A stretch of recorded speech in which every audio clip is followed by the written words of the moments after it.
Hello, my name is Thach. I'm in 11A9 in Ngoc High School and I'm Nguyên. I'm in the same class and we are team Watermelon. Ladies and gentlemen, we are here today to talk about the effects of social media on teenage students. Let's start with a short clip.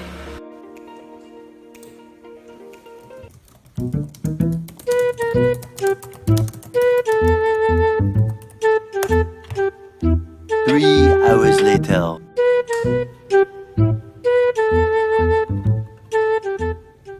The short clip has just pointed out a painful problem in our society, which is the use of social network by young people. With scientific and technological revolution for oil, social networks are dominating information, entertainment, extreme not only for young people. Social networks seem to have become an integral part of teenage student lives. It's the place where you can make friends, shop, and update any news of any people.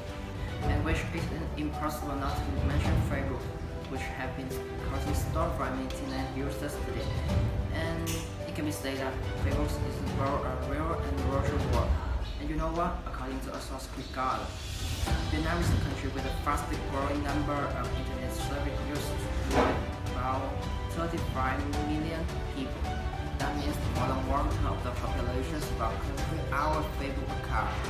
The other is probably the young and the teenagers.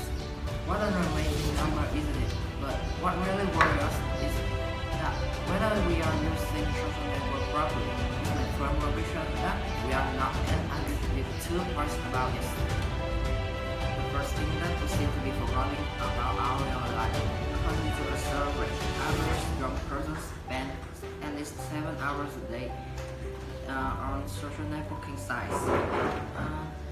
And for hours, for days, we sit in front of the computers, texting and chatting with the acquaintances, forgetting about our real work, our loved ones, and ignoring their existence. The second argument is that the lack of internet skills seem to cause different behavior in many students. Using personal pages or social networks seem to have become a habit for many people, even causing addiction. In recent years, many incidents occur in high school mainly related to social media, typically school violence. From acquaintance online wars back and forth in the virtual world to a fight in the real world. Many students have lost basic skills such as communication skills, standard Vietnamese language skills, or behavioral skills. And that is exactly why I think that social network is having a bad effect on high school students. But does social media always bring bad things? I mean, if it didn't have any benefits, it wouldn't exist and would have been eliminated. So, what are the benefits of social networks for young people? The core purpose of social networks is connection. We can learn a lot of information about our friends or relatives by making friends on social networks. We can also meet and make friends with everyone in the world who share the same interests or views as us. From there, it is possible to establish a better relationship or cooperate in many aspects.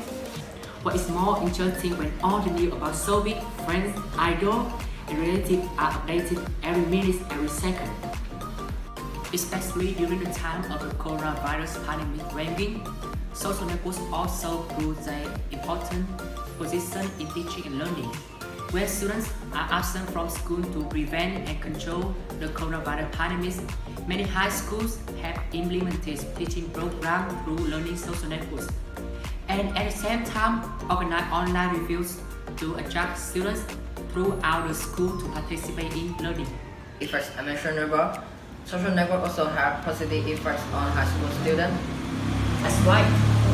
So, how do you think students could make a good use of the advantages social networks bring? Wow, it's an interesting question. For me, it's necessary to build relationships in the real world, not to go too far, spend too much time on it.